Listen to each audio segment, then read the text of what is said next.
में। दोस्तों किसी ने क्या खूब कहा है, वक्त से लड़कर जो नसीब बदल दे इंसान वही जो अपनी तकदीर बदल दे। वक्त से लड़कर जो नसीब बदल दे इंसान वही जो अपनी तकदीर बदल दे। कल क्या होगा कभी मत सोचो, क्या पता कल वक्त खुद अपनी तस्वीर बदल दे। हेलो एवरीवन, तो कैसे हैं आप सभी। आई होप कि आप सभी अच्छे होंगे दोस्तों, और आप सभी की पढ़ाई भी अच्छे तरीके से चल रही होगी। इस वीडियो में क्लास 12th के फिजिक्स में 2025 में पूछे जाने वाले मोस्ट इंपोर्टेंट ऑब्जेक्टिव क्वेश्चंस के बारे में बात करने वाले हैं। यूपी बोर्ड में ये क्वेश्चंस 100% 2025 में आएंगे, तो जितने भी स्टूडेंट जो है यूपी बोर्ड के हैं वो सभी स्टूडेंट इस क्वेश्चंस को जरूर तैयार कर लेंगे। देखिए इस वीडियो में हम चैप्टर नंबर 1st, 2nd और 3rd इन सब के एमसीक्यू क्वेश्चंस को लेकर के आए हुए हैं। इन सभी के एमसीक्यू क्वेश्चन बहुत ही इंपॉर्टेंट है दोस्तों, आपके बोर्ड एग्जाम में हर साल आते हैं इस चैप्टर से एमसीक्यू। तो इस वीडियो में बताए गए सारे एमसीक्यू क्वेश्चंस को तैयार कर लीजिएगा। तो चलिए फटाफट देखते हैं कि कैसे कैसे क्वेश्चन आपके एग्जाम में पूछे जाते हैं और कैसे कैसे क्वेश्चन इस बार आने वाले हैं। ठीक है, तो हम शुरुआत करते हैं पहले क्वेश्चन से। पहला क्वेश्चन हमारे पास है कि वैद्युतशीलता एप्सिलॉन नॉट का एसआई मात्रक है।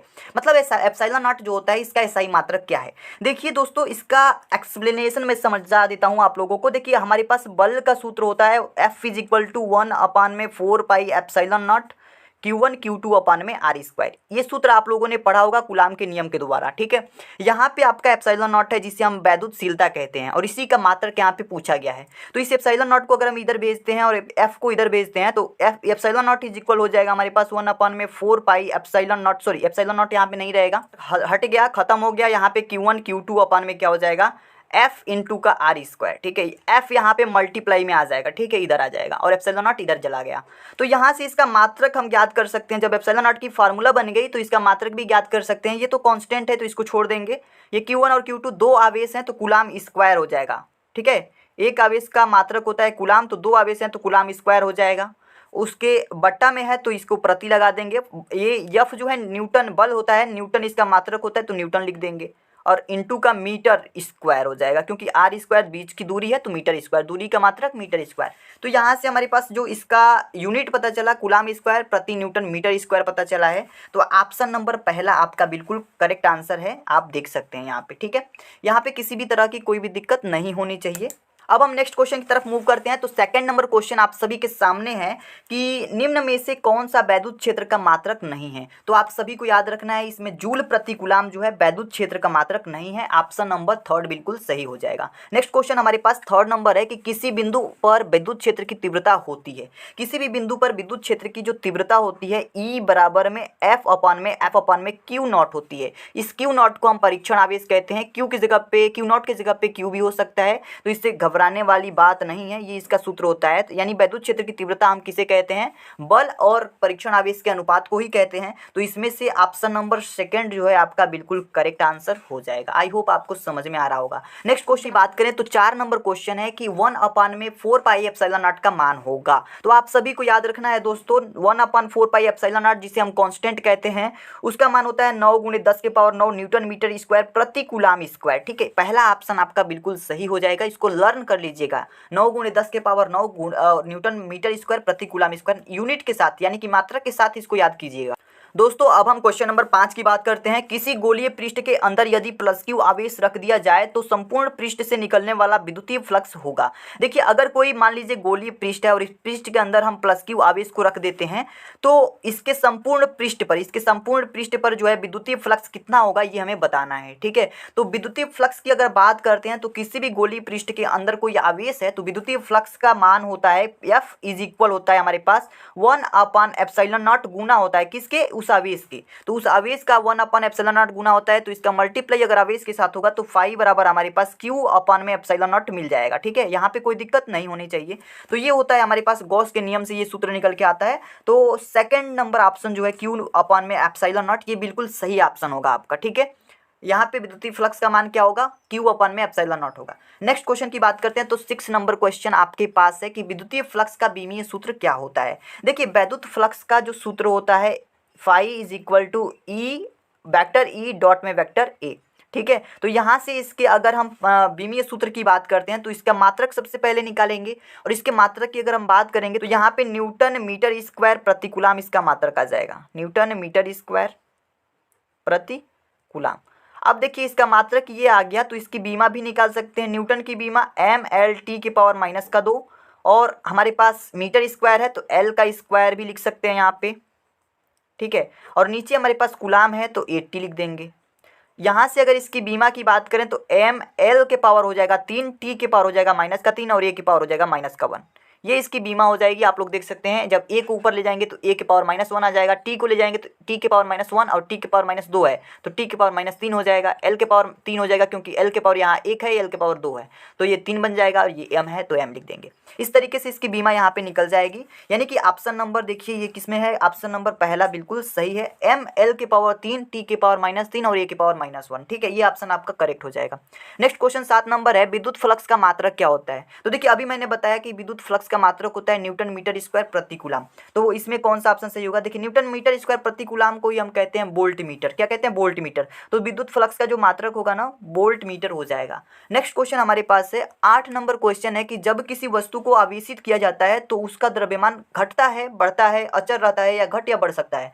देखिए जब भी किसी भी वस्तु को, कोई भी वस्तु है, अगर इस वस्तु को ऋणावेशित किया जाए, ऋणावेशित या धनावेशित, अगर मान लीजिए धनावेशित किया जाएगा तो इसके द्रव्यमान में क्या होगी, कमी महसूस होगी। ठीक है, अगर इस वस्तु को ऋणावेशित किया जाए तो इसकी जो द्रव्यमान होगी बढ़ जाएगी। लेकिन अगर इसे केवल आवेशित किया जाएगा तो हो सकता है कि उसे धनावेशित किया जा रहा हो या ऋणावेशित, तो ये तो बताया नहीं गया है कि ऋणावेशित किया जा रहा है या फिर धनावेशित किया जा रहा है, बस आवेशित किया जा रहा है तो उसका मान घट या बढ़ सकता है। ठीक है, तो ऑप्शन नंबर चौथा बिल्कुल सही हो जाएगा। इसका जो द्रव्यमान होगा घट सकता है या बढ़ सकता है, दोनों में से कुछ भी हो सकता है। अगर ये रहता कि ऋणावेशित किया जाता है तब उसका द्रव्यमान क्या होगा, बढ़ जाएगा।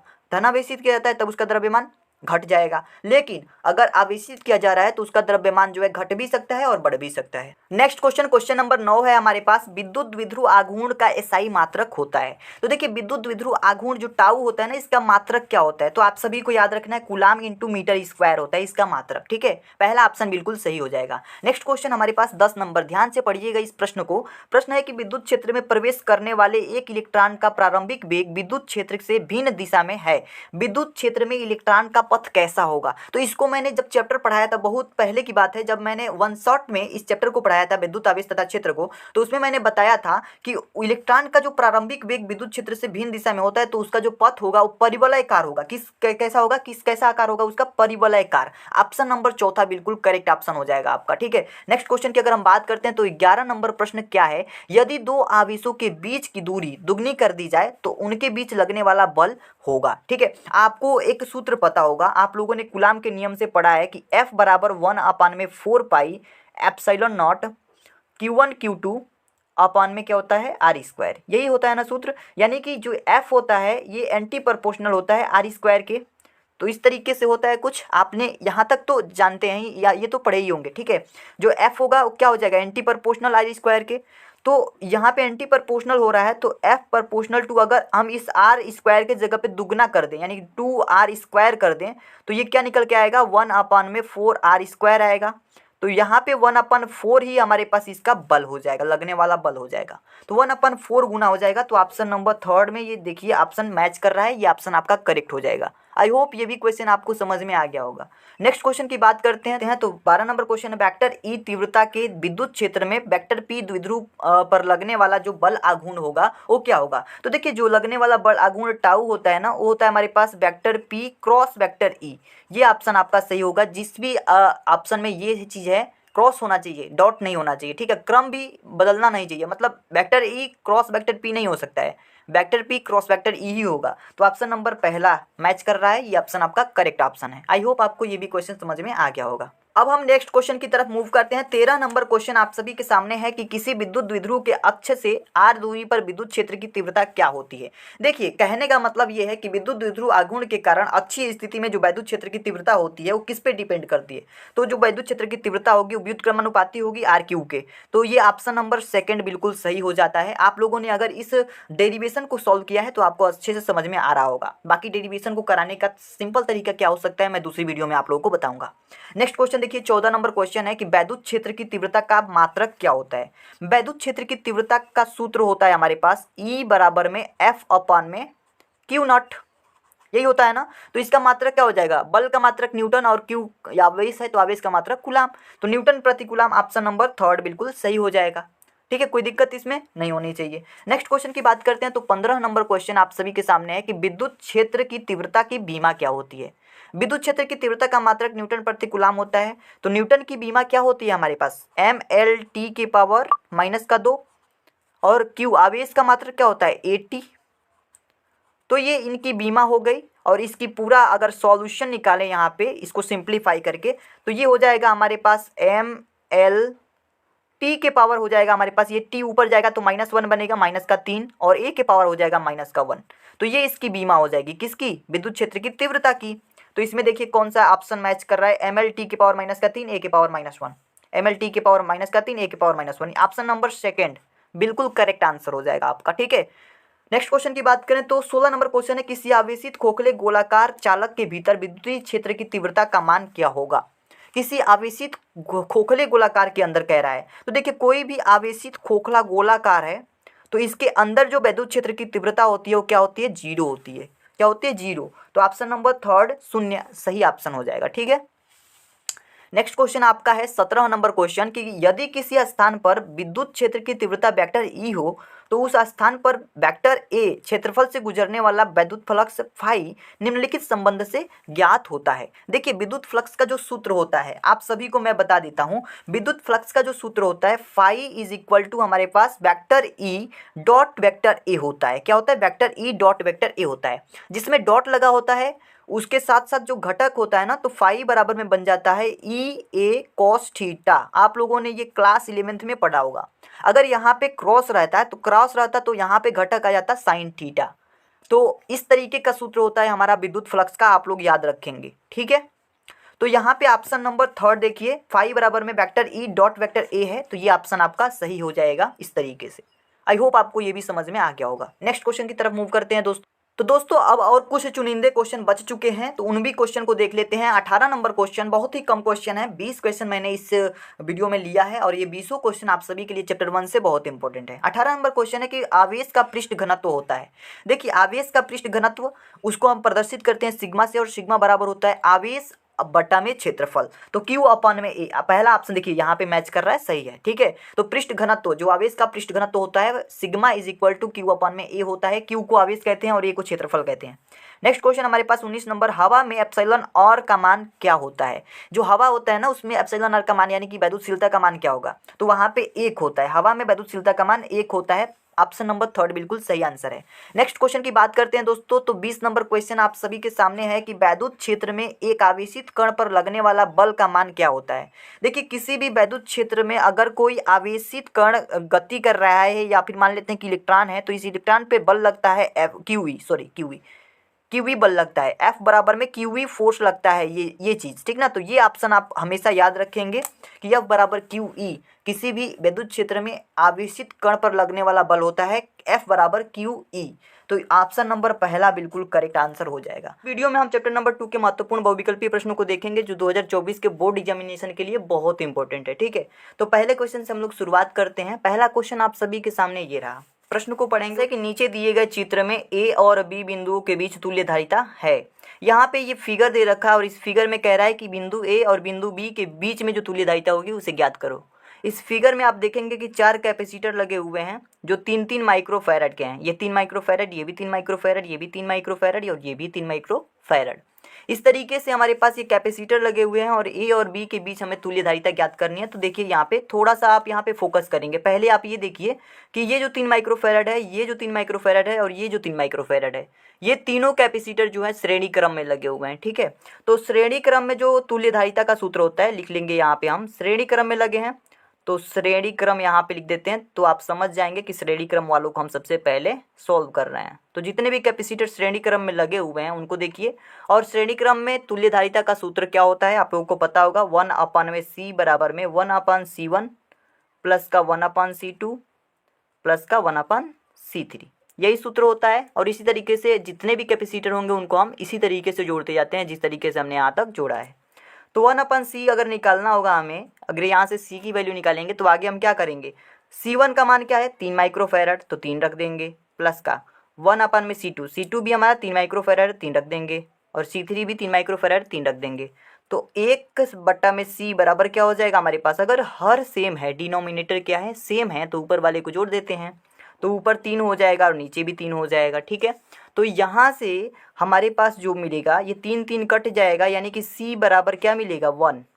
C बराबर क्या मिलेगा 1। और ये किस में होगा, माइक्रोफैरड में होगा, क्योंकि सारे कैपेसिटर माइक्रोफैरड में थे, तो ये भी हमारा निकला माइक्रोफैरड में।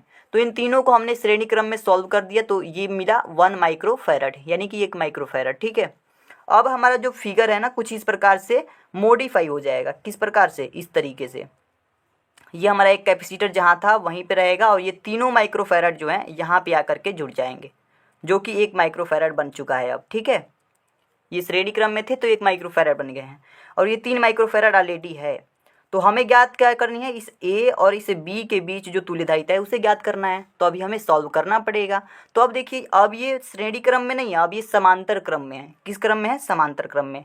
तो जो समांतर क्रम में तुल्यधारिता का सूत्र होता है वो क्या होता है, आप लोगों को पता होगा। समांतर क्रम में जो तुल्यधारिता का सूत्र होता है C बराबर में C1 प्लस का C2, इस तरीके से होता है। और जितने भी कैपेसिटर होंगे इस तरीके से जुड़ते जाएंगे। तो C बराबर निकालेंगे तो C1 का मान क्या है, 3 माइक्रोफैरड है तो 3 रखेंगे, प्लस का C2 का मान क्या है 1 माइक्रोफैरड तो 1 रखेंगे, और C बराबर क्या मिल जाएगा 4 माइक्रोफैरड। लास्ट में क्या मिल जाएगा 4 माइक्रोफैरड। आई होप आप लोगों को यहाँ तक समझ में आई होगी, और यही आपका आंसर हो जाएगा। दोस्तों किसी भी तरीके की कोई भी कन्फ्यूज़न लगे आप लोग कमेंट बॉक्स में ज़रूर बता दीजिएगा। इसमें कोई दिक्कत नहीं होनी चाहिए। मुझे जहाँ तक लगता है आपको समझ में आ गया होगा। 4 माइक्रोफैरड इसका करेक्ट आंसर होगा, तो ऑप्शन नंबर 3 बिल्कुल सही आंसर हो जाएगा। ठीक है, अब हम नेक्स्ट क्वेश्चन की तरफ मूव करते हैं। तो अगला प्रश्न है वैद्युत विभव का मात्रक है। ठीक है, ये क्वेश्चन पूछा जा रहा है कि वैद्युत विभव का जो मात्रक होता है वो क्या होता है। तो सबसे पहले तो आपको वैद्युत विभव का सूत्र पता होना चाहिए। तो देखिए हमारे पास वैद्युत विभव का जो सूत्र होता है V बराबर में W अपॉन में Q होता है। क्या होता है, W अपॉन में Q होता है। ये अगर फार्मूला होता है तो W का मात्रक क्या होता है, जूल होता है, और प्रति लगा करके Q का मात्रक क्या होता है, कूलाम होता है। तो यहाँ पे हमारा हो गया काम, क्योंकि W क्या है, कार्य, कार्य का मात्रक जूल, क्यू क्या है, आवेश, आवेश का मात्रक कूलाम, तो जूल प्रति कूलाम क्या होगा, सही ऑप्शन होगा। तो इसमें ऑप्शन नंबर पहला बिल्कुल करेक्ट ऑप्शन हो जाएगा आपका। ठीक है, किसी भी तरीके की यहाँ कंफ्यूजन नहीं होनी चाहिए। ठीक है, अब जो नेक्स्ट क्वेश्चन हमारे पास आ रहा है 3rd नंबर, ये क्वेश्चन बहुत इंपॉर्टेंट है। इस क्वेश्चन को पढ़ेंगे। क्वेश्चन हमारे पास है, 2 बिंदु आवेश K1 परावैद्युतांक वाले माध्यम में रखे हैं और उनके मध्य लगने वाला स्थिर वैद्युतिक बल जो है F है। यदि माध्यम का परावैद्युतांक बदल कर K2 हो जाए तब इसके मध्य स्थिर वैद्युतिक बल क्या होगा। देखिए यहाँ पे आपके ऑप्शंस दिए गए हैं, और इस क्वेश्चन को कैसे हल करेंगे यहाँ पे समझ लीजिए। एक एक चीज़ को बहुत अच्छे से समझाऊंगा। इसमें 2 कंडीशन उत्पन्न होगी। पहली कंडीशन जो होगी वो सॉल्व कर लेते हैं, उसके बाद से सेकेंड कंडीशन की तरफ चलेंगे। देखिए 2 कंडीशन क्यों, क्योंकि एक परावैद्युतांक K1 है, दूसरा परावैद्युतांक K2 बदलेंगे। ठीक है, इस तरीके से करेंगे। तो K1 अगर परावैद्युतांक है तो हमारे पास बल का जो सूत्र होगा 1/4 पाई एप्सिलॉन नॉट, ये आप लोगों ने पढ़ा होगा। Q1 Q2 अपन में r² होगा, ये फोर्स का यानी बल का सूत्र होता है हमारे पास। ठीक है, तो अगर हम K1 परावैद्युतांक ले रहे हैं तो यहाँ पे हम K1 लिख देंगे। ठीक है, तो यहाँ से हमारे पास जो बल का सूत्र मिलेगा, अगर हम F इंटू में K1 लिखते हैं, यानी इस K1 को इधर F के साथ पक्षांतर कर लेते हैं, तो यहाँ पे क्या बचेगा 1/4 pi epsilon naught Q1 Q2 अपन r², यही चीज़ बचेगा ना यहाँ। तो इसको हम समीकरण नंबर फर्स्ट नाम ले देते हैं, मतलब कि इस समीकरण नंबर इसको हम फर्स्ट मान लेते हैं। ठीक है, तो आगे हम अगर सेकेंड कंडीशन की बात करते हैं। अब सेकेंड कंडीशन को देखें तो बल का सूत्र हमारे पास 1/4 pi epsilon naught Q1 Q2 अपन में क्या होता है r², यही चीज़ होती है। तो यहाँ पे हम परावैद्युतांक को K1 से बदलकर K2 दे देते हैं। ठीक है, K2 रख देते हैं। तो इस K2 को अगर F के साथ लेकर आएँ, पक्षांतर करें, तो F इंटू का K2 हो जाएगा। F इंटू K2 बराबर हमारे पास आएगा 1/4 पाई एप्सिलॉन नॉट, और Q1 Q2 अपन क्या आ जाएगा r²। ये हमारा समीकरण नंबर सेकंड बन जाएगा। ठीक है, यहाँ पे एक चीज़ देखिए, हमारे पास यहाँ फर्स्ट कंडीशन में भी जो RHS साइड है वो इक्वल है किसके, दूसरे कंडीशन के RHS साइड से, यानी कि दोनों ही समीकरणों में RHS साइड क्या है, इक्वल है। तो इसका LHS साइड भी क्या होगा, इक्वल ही होना चाहिए। तो हम लिख सकते हैं FK1 बराबर हो जाएगा F इंटू K2 के, हो जाएगा नहीं, ये दोनों एक दूसरे के बराबर। तो आगे हम इसको अगर सॉल्व करेंगे तो F बराबर क्या निकल के आ जाएगा, K1 अपन में K2, और एक F जो बचेगा यहाँ पे मल्टीप्लाई में F रहेगा। तो ये हमारे पास F बराबर K1 अपन में K2 इंटू F निकल के आ गया। तो ये इसका सॉल्यूशन हो जाएगा, ये इसका आंसर हो जाएगा। ठीक है, तो इसमें देखिए कौन सा ऑप्शन सही होगा आपका, K1 अपन में K2 इंटू का F, तो ऑप्शन नंबर थर्ड सही हो जाएगा, K1 अपन में K2 इंटू KF, ये ऑप्शन आपका बिल्कुल सही हो जाएगा। तो इस क्वेश्चन का आंसर जो है आप इस तरीके से लाएंगे। अगला क्वेश्चन हमारे पास 4 नंबर क्वेश्चन है कि निम्नलिखित में से धारिता का मात्रक है। धारिता के मात्रक की बात हो रही है, तो देखिए धारिता को हम C से प्रदर्शित करते हैं। C बराबर हमारे पास होता है Q अपन में V। क्या होता है? Q अपन में V। तो Q का जो मात्रक होता है, इसका अगर मात्रक बताना है C का, यानी धारिता का मात्रक बताना है, तो Q का मात्रक होता है हमारे पास कूलाम। ठीक है, तो कूलाम इसका मात्रक हो गया, और अपान में लगा देंगे। V का मात्रक क्या होता है? वोल्ट होता है। तो कूलाम प्रति वोल्ट क्या हो जाएगा? इसका मात्रक हो जाएगा। तो ऑप्शन नंबर जो आपका चौथा दिख रहा है, ये ऑप्शन आपका बिल्कुल करेक्ट होगा।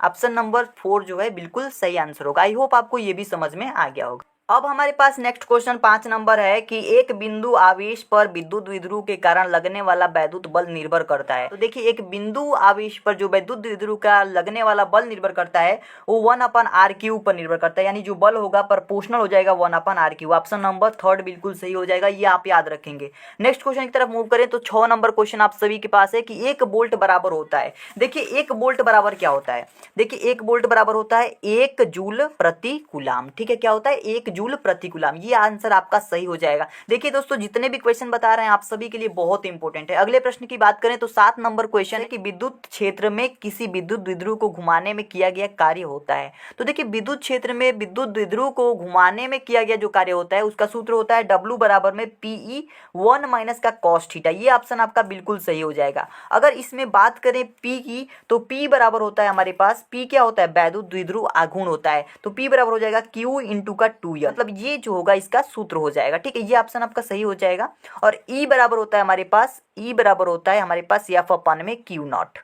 ये आप लोगों ने फार्मूला पढ़ा होगा। तो इन दोनों फार्मूलों को याद रखिएगा, दोनों इंपॉर्टेंट है। ठीक है, ये दोनों फार्मूले भी इंपॉर्टेंट है इसी के साथ साथ। आई होप आपको ये सारी चीज़ समझ में आ रही होंगी। इसका सूत्र हो जाएगा हमारे पास PE 1 माइनस का cos थीटा। नेक्स्ट क्वेश्चन की बात करते हैं तो 8 नंबर क्वेश्चन क्या है, आइए देख लेते हैं। देखिए 8 नंबर क्वेश्चन है कि किसी सूक्ष्म विद्युत द्विध्रुव के मध्य से बहुत दूर r दूरी पर विद्युत विभव समानुपाती होता है। देखिए हमारे पास क्या कह रहा है इस क्वेश्चन में कि जो विद्युत विभव जो होगा किसके समानुपाती होगा।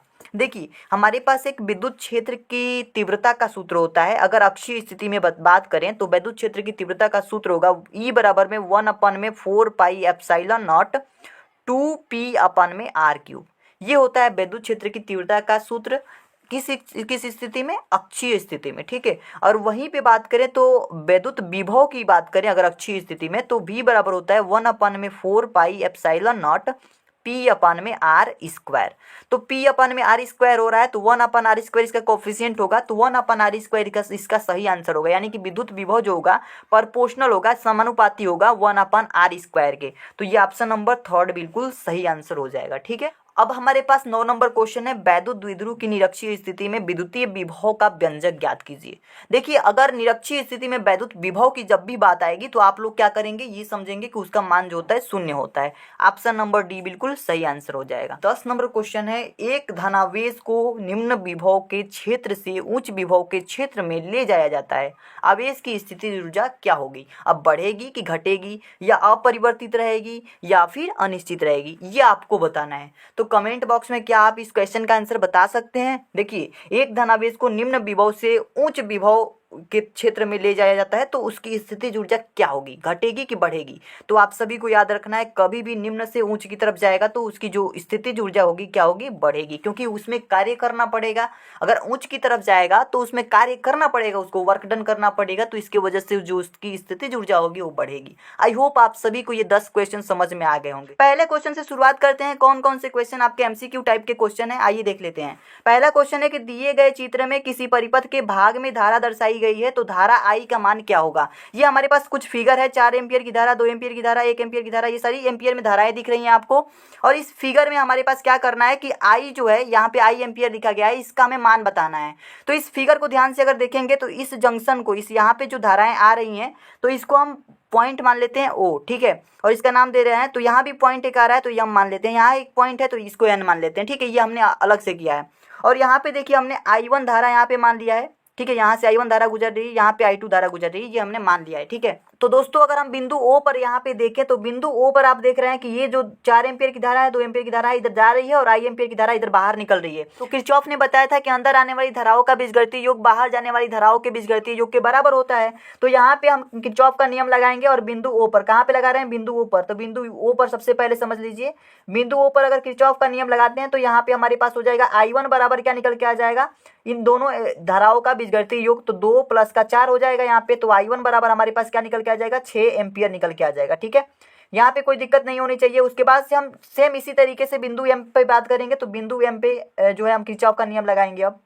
तो बिंदु एम पर अगर किरचॉफ के नियम को देखें तो यहाँ से ये I1 धारा जा रही है इधर और ये दो धाराएं बाहर निकल रही हैं, जो 1 एम्पीयर की है और I2 एम्पीयर की हैं। तो ये धाराएं बाहर निकल रही हैं, तो जो जा रही है इधर से यानी कि I1 ये किसके बराबर हो जाएगी, इन दोनों धाराओं के बीजगणितीय योग के बराबर होगी। तो 1 + का I2 हो जाएगा। ठीक है, तो यहाँ से आप लिख सकते हैं I1 की जगह पे क्या पता है हमें, 6 एम्पीयर पता है। तो इस I1 की जगह पे अगर 6 रख दें तो बराबर में 1 + का I2 हो जाएगा। और I2 निकलना चाहें तो यहाँ से 1 इधर जाएगा तो 5 हो जाएगा। तो I2 बराबर हमारे पास क्या मिल गया, 5। I2 धारा का मान 5 निकल के आ गया। ठीक है, 5 एम्पीयर, इसका मात्रक भी लिखते चलिएगा। तो ये 5 एम्पीयर निकल के आ गया। अब हम इसी तरीके से बिंदु एन पे बात करेंगे। जैसे ही बिंदु एन पे बात करेंगे हमारा जो I एम्पीयर है इसका मान निकल के आ जाएगा। ठीक है, तो अब लिखेंगे बिंदु एन पर किरचॉफ का नियम लगाने पर। ठीक है, बिंदु एन पर, इसीलिए मैंने यहाँ पे सारी चीज़ें मान रखी हैं पहले से। तो बिंदु एन पर क्या करेंगे, हम किरचॉफ का नियम लगाएंगे। तो ये जो धारा आ रही है जिसका नाम है I2, क्या नाम है, I2 बराबर हो जाएगा, ये धारा बाहर निकल रही है और ये धारा बाहर निकल रही है, बराबर हो जाएगा 1.3 एम्पीयर की धारा प्लस में I एम्पीयर की धारा। ठीक है, तो ये I, तो यहाँ से I2 हमें पता है कि 5 एम्पीयर है, तो 5 लिख देंगे और माइनस का 1.3 इधर लाएंगे तो 1.3 हो जाएगा, बराबर में क्या हो जाएगा, I। तो यहाँ से I बराबर हमारा निकल के आ जाएगा 5 में से जब 1.3 को घटाएंगे तो ये आ जाएगा 3.7। ठीक है, आई होप कि आपको समझ में आ गया होगा। ये आपका जो फाइनल आंसर है वो निकल के आ जाएगा एम्पियर में। ये किस में होगा, एम्पियर में। ठीक है, इस बात को भी ध्यान रखेंगे, इसका यूनिट एम्पियर होगा क्योंकि ये धारा है। तो आई बराबर हमें क्या पता चल गया, 3.7 पता चल गया। आप देखिए यहाँ पे ऑप्शंस में सेकंड नंबर ऑप्शन जो है बिल्कुल आपका करेक्ट ऑप्शन होगा। ठीक है, आई होप कि आपको ये अच्छे से समझ में आ गया होगा। तो ये ऑप्शन नंबर सेकंड बिल्कुल सही आंसर हो जाएगा। अब हम नेक्स्ट क्वेश्चन की बात करते हैं। तो अगला क्वेश्चन आप सभी के सामने सेकंड नंबर क्वेश्चन है कि एक बेलनाकार चालक की प्रतिरोधकता एवं विशिष्ट चालकता का गुणनफल निर्भर करता है तापक्रम पर, पदार्थ पर, अनुप्रस्थ परिच्छेद क्षेत्रफल पर, इनमें से कोई नहीं। तो आप सभी को बता दूं कि प्रतिरोधकता जो होता है और विशिष्ट चालकता जो होता है, इन दोनों का गुणनफल जो है कांस्टेंट होता है। तो ये किसी पर निर्भर नहीं करेंगे, इनमें से कोई नहीं ऑप्शन आपका बिल्कुल करेक्ट ऑप्शन माना जाएगा। आई होप कि आपको ये भी समझ में आ गया होगा। नेक्स्ट क्वेश्चन की अगर हम बात करते हैं तो नेक्स्ट क्वेश्चन आप सभी के सामने ये रहा, समान पदार्थ के दो घनों की भुजाएं क्रमशः L तथा 2L हैं, इनके प्रतिरोधों का अनुपात क्या होगा। तो ऐसे क्वेश्चन जब भी आएंगे आपके पास तो आप सामान्यतः क्या करेंगे, इनको जो है पलट देंगे, इधर उधर कर देंगे, यानी 2L को पहले L को बाद में। तो ये 2 और इस L का गुणांक यहाँ पे 2 है, यहाँ पे L का गुणांक 1 है, तो 2:1 आ जाएगा। ऑप्शन नंबर थर्ड बिल्कुल सही ऑप्शन है इसमें। ठीक है, बाकी इसका पूरा सॉल्यूशन चाहिए आपको तो आपके अति लघु उत्तरीय प्रश्न में मैं ऐसा क्वेश्चन डाल दूंगा जिसको मैं सॉल्व कराऊंगा। ठीक है, आप टेंशन मत लीजिए, ये क्वेश्चन कई सालों से पूछा जा रहा है तो इस क्वेश्चन को अच्छे से तैयार रखेंगे। अब हम क्वेश्चन नंबर 4 की बात करते हैं। तो क्वेश्चन नंबर 4 है कि 6 वोल्ट विद्युत वाहक बल के तीनों सेलों को समांतर क्रम में जोड़ा गया है, संयोजन का विद्युत वाहक बल होगा। तो इसको सॉल्व करने के लिए आपको जो है थोड़ा सा ध्यान देना पड़ेगा। इसको देखिए कैसे हम सॉल्व करेंगे, ध्यान से समझिएगा, आगे मैं इसको सॉल्व कर रहा हूँ। ठीक है, तो यहाँ पे देखिए सबसे पहले तो यहाँ पे हमें फिगर बनानी पड़ेगी कि तीनों सेलों को समांतर क्रम में जोड़ा गया है। तो इस तरीके की कुछ फिगर बनेगी, मैं रेड पेन से बनाता हूँ ताकि यहाँ पे दिखाई देगा आपको अच्छे से।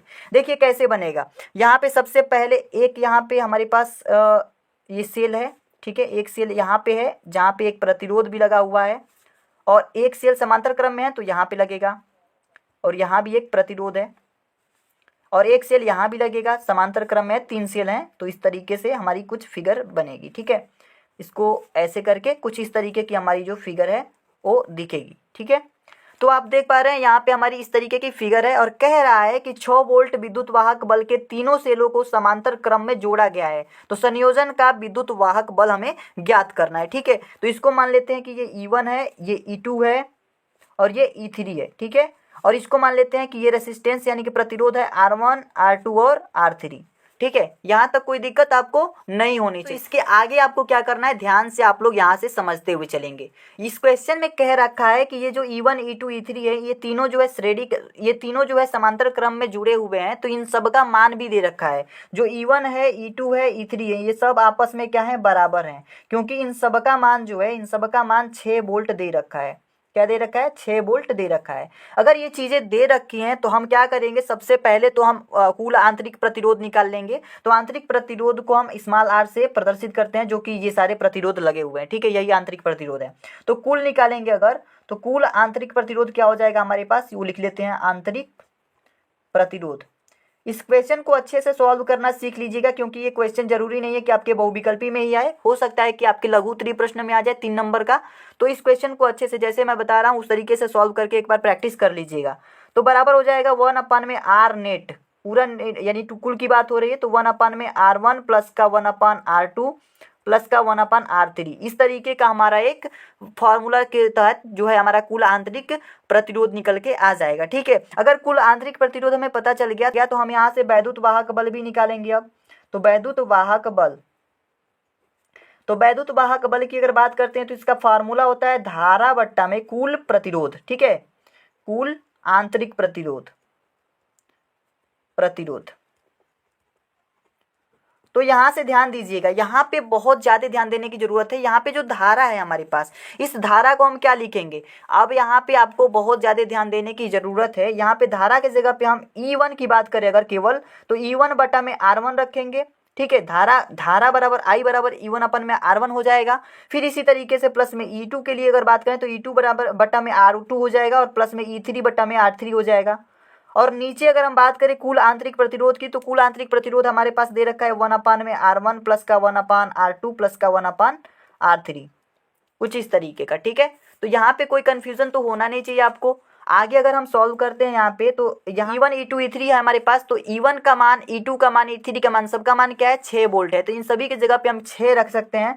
तो 6 बट्टा में R1 प्लस का 6 बट्टा R2 प्लस का 6 बट्टा R3, इस तरीके से। और बट्टा में क्या हो जाएगा, 1/r1 प्लस का 1/r2 प्लस का 1/r3, इस तरीके से होता चला जाएगा। आगे अगर देखा जाए तो यहाँ पे अगर ये 6 को कॉमन ले लेते हैं इसमें से, ठीक है, तो 1/r1 बच जाएगा प्लस का 1/r2 बच जाएगा प्लस का 1/r3 बच जाएगा।